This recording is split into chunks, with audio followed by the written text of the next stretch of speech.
And this week, a wagon from Genesis. It's the Genesis G70 Shooting Brake. Now you're probably wondering why I bought you a wagon. And that's because so few of them are actually sold. In fact, only 25% of cars sold now, or all vehicles sold now, are passenger vehicles. So coupes, convertibles, hatches, sedans, and wagons.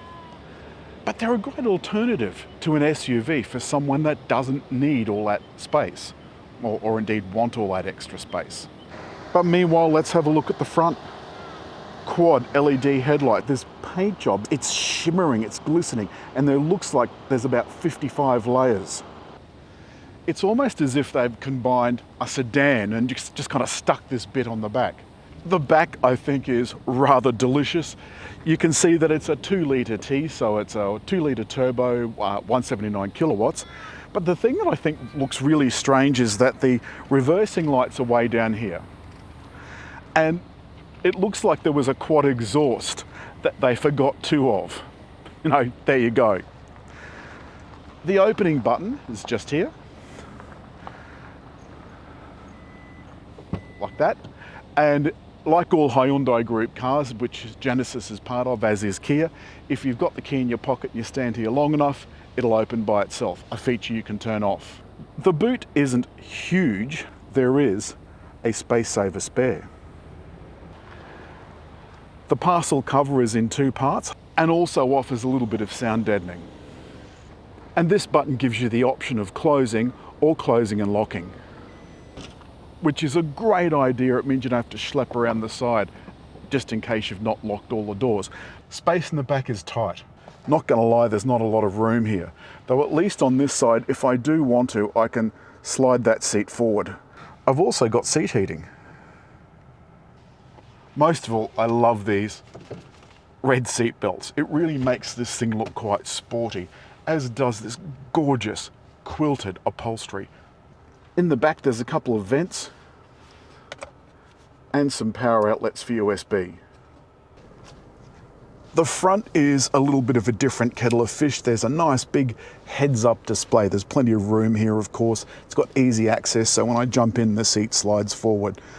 Now, along the top, we've got some direct select buttons for media, radio, navigation, and map, and so forth. One thing I do like is front seats have heating and cooling, and this one is set to turn the seat cooling on if the difference between the outside temperature and the selected temperature is more than a certain amount.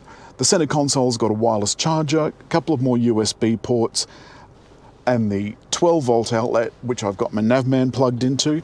Lovely big center bin, and that's got another USB in it. And this rather neat T-bar selector for gears.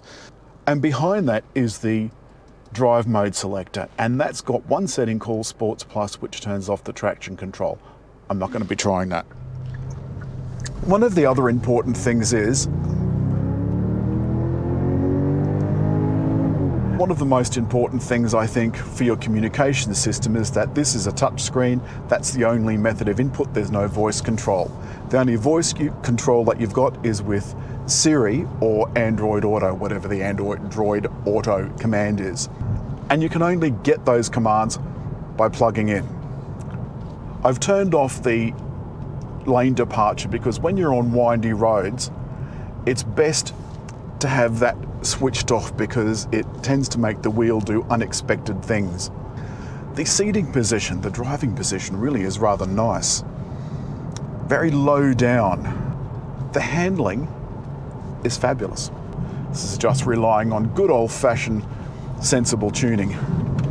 And the tuning on this has been mainly selected for comfort. So I noticed on the way up, there are a couple of little dippy corners and you kind of dip down into those. The recovery is great, but you still have to watch yourself. The interior of the front, I think, is a triumph. It's simple, it's sporty, it's soft, the red stitching is a nice touch. And I think that's what Genesis is. I think it's a very classy brand. It's in direct competition, so it says, with the German brands, Mercedes, Audi, BMW. We're at 80 now, about to enter the highway. I'm going to put it back into sport mode again. And when I do the transmission drop down a gear, the seats hugged me even tighter because the bolsters at the side grab your love handles. And the dash changes, so it gives you a sportier readout.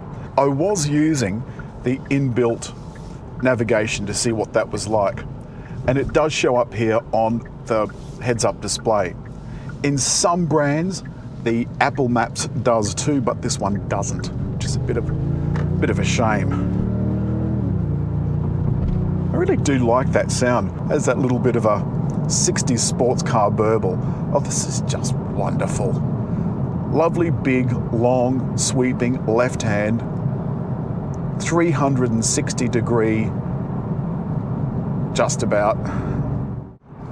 It's $1,000 under $80,000, so $79,000, which is a fair whack of cash. They were very proud to tell me that it sold more than another well-known sports car brand last month. Now that we're on the highway, I'm just going to turn on. So I've turned on the lane control, cruise control for 110. It maintains the speed very, very well. We're just about to drive into the North Connex tunnel. So I'm going to activate my cruise control again because there's speed cameras all through this place. Absolutely mad. So the lights have come on, the headlights have come on, the dashboard dimmed, and you can see how lovely this looks at night. You can see the controls are easily viewable.